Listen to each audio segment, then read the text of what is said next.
I got a state police station right around the corner from my house here, and every time I would drive by there, I would take a peek in the parking lot to see what kind of cars are running. And every time I would look in there, I would see the same handful of Vics sitting in the same position with the wheels turned the same way, sitting there for weeks or even months. Now, about 2 months ago, those Vics got replaced. They disappeared. They got replaced with new Chevy Tahoe. And I figured it's just a matter of time before those discarded Crown Vics showed up at the auction lots here. Well, the most recent auction had those Vics. They showed up, finally. And I went down there to take a closer look at those cars, but I also went down there to look at a really clean Chevy Impala that they had, a rebuilt Camaro that the local tech school rebuilt, as well as a smashed up Ford Explorer Interceptor. Before we get there, I want to give a very special shout out to John Engel and his new merch that he has for his channel depicting an image of his Ferrari F430, Alan the cop car for the newest addition to his family, and Pat 413, who's wrapping up a project now where he's transplanting a vintage Ford truck body onto the chassis of a Crown Vic. Also, a big thank you to a subscriber in Belcamp, Maryland, who hooked me up with a really great set of police-style dog dish hubcaps for the Plymouth Grand Fury. And to David, also, who has an eBay store who's parting out a Tahoe PPV and some other cars as well. Alright, so here are the cars at the auction, what they sold for, their condition, as well as what I picked up too. This Camaro was the poster car for this auction. It looked good from 20 feet away, and it really shined in the sun, but as you got closer, you began to see all the flaws. There was a minor scrape on the bumper cover. The entire driver's side, including the fender, door, and quarter panel, had been repainted and had tons of orange peel in it. The rear bumper cover got smacked. The entire passenger side was repaired too and had even worse texture in the paint and was riddled with dings. It had Xena brand tires, which is a Chinese brand sold at discount retailers like Walmart. And frankly, I don't know anything good or bad about Xena, but I treat it as a clue to the car's past ownership. The interior was clean, and the seat material seemed strangely familiar, and I just couldn't figure it out. That was until about a week later while I'm at my local Dunkin' Donuts, and then I remembered why. This was the LT1 model, and with the V6 engine, a VIN search showed the airbags deployed, but there was no signs of that inside, and no note about the airbags being replaced either. A quick look at KBB.com shows a private party price in the $8,000 to $10,000 range. If you back out 30% for the salvage title, then the new private party pricing drops to $5,600 to $7,000. This car sold for just over $5,000, which is about full retail, as long as the airbags and the other related parts were replaced and the car would pass safety inspection. But really, the quality of the paint and the bodywork just made me nuts, and I walked away. Here's the Chevy Impala I was interested in. It was really clean, like so many of the cars at this auction. There was a bruise on the chin, probably from a parking lot curb. The passenger side looked great. On the rear, there was a bump, but it wasn't a puncture.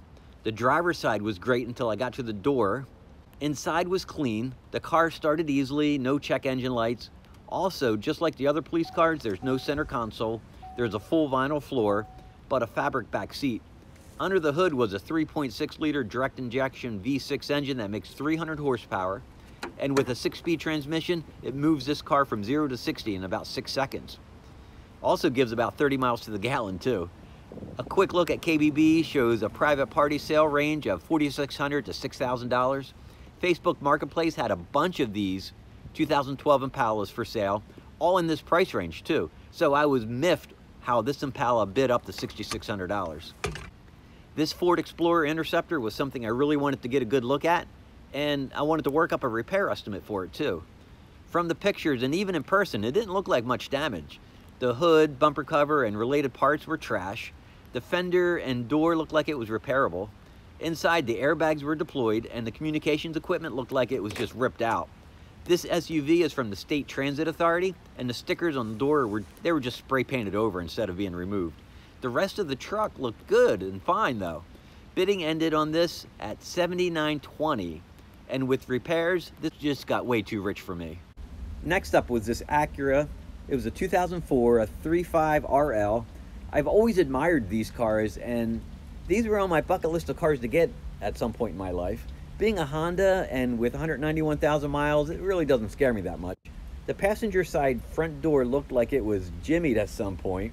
The paint was really good considering it's 15 years old, and black too. There was a bump on the rear bumper cover with some crazed paint. Inside, the battery was dead, and the surround for the aftermarket radio was missing. In the rear, there was some kind of funk in the back seat. But the big problem on the interior was that it reeked of cat pee. It was disgusting, and I'm sure it was a very special surprise for the winner of this car if they didn't do an inspection first. Because of the smell, I walked away from this one, but I was shocked when bidding ended at $2,400. There were some pretty nice Vics at this auction, but lot number 327 was not one of them. Mileage was nice at 104. It had the typical number of idle hours at 4,100. Their front fascia was cracked. The clear coat was peeling from the two passenger side doors. There were other dings and scratches too on the bumper and the driver's side. The interior was fine, but someone switched the odometer readout to kilometers, probably to scare away potential bidders. I figure between the cost of a new fascia, paintwork on the doors, there might be another $1,000 to get this Vic looking good again.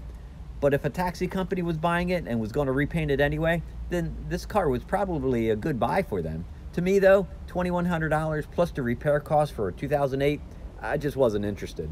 Lot 317 was interesting though. Cosmetically, it looked pretty decent, but with a nicked up front bumper cover and some paint chipping on the fascia. The body had some small chips in the paint from where the vinyl decals were removed. Inside, the odometer was dead, but mileage was estimated at 153,000 based on the oil change sticker.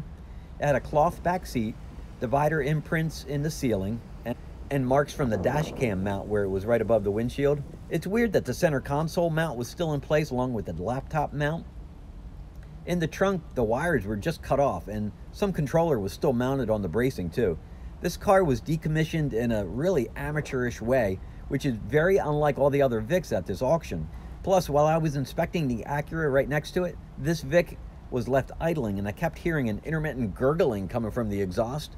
I don't know if it was just condensation in the exhaust system or some kind of engine problem, but either way, at $2,100, I had no interest in finding out. So here's where the story takes a turn. One day after that inspection period is when the online bidding ends.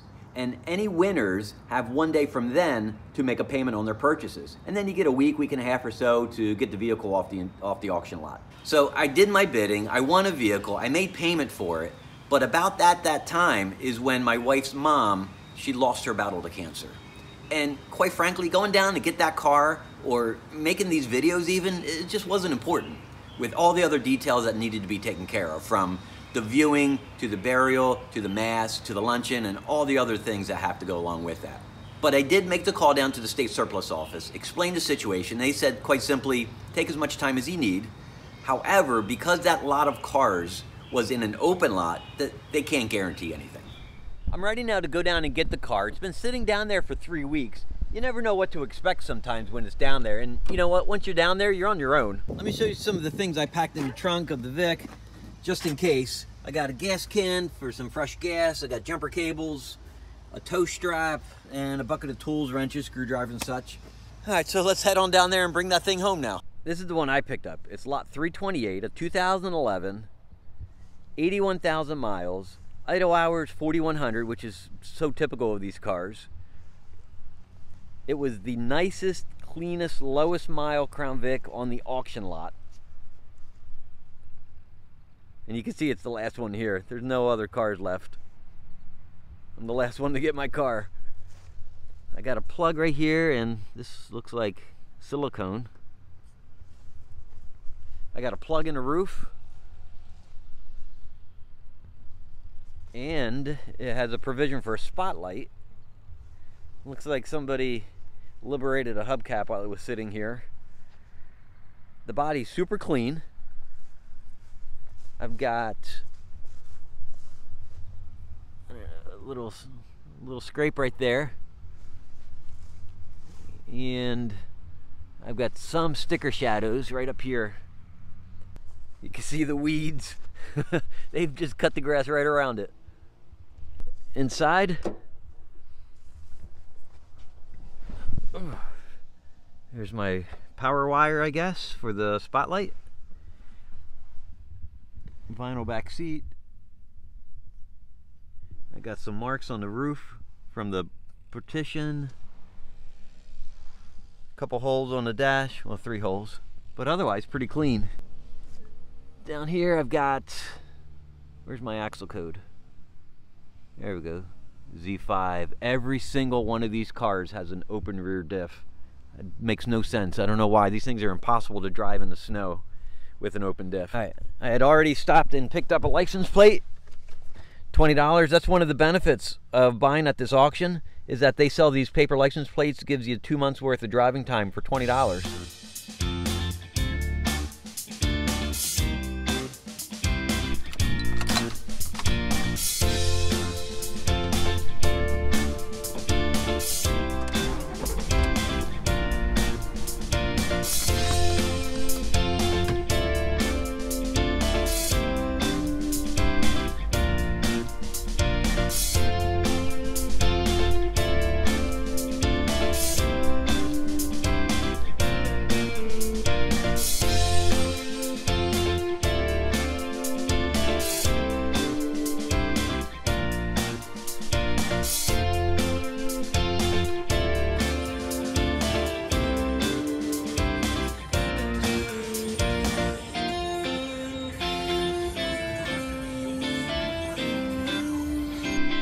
Well, I made it home from the auction lot. It was a pretty effortless and uneventful drive. It was about 30 miles, a mix of small town back roads and some highway too. Got up to about 70, 75 miles per hour. Smooth, effortless, no shakes, no shimmies. I didn't know really what to expect. You never know when you get these auction cars, but this is just fine. There's nothing wrong with this car. I need to put some air in the tires, need to detail and clean it up some. But other than that, feels and looks like a good car. It's probably one of the tightest, most solid cars I've gotten from the auction. And probably a reflection of the mileage on it too. So I hope you like my buy. I hope you like the Vic. Stick around. We'll do some more videos on this car. And as always, thanks so much for watching.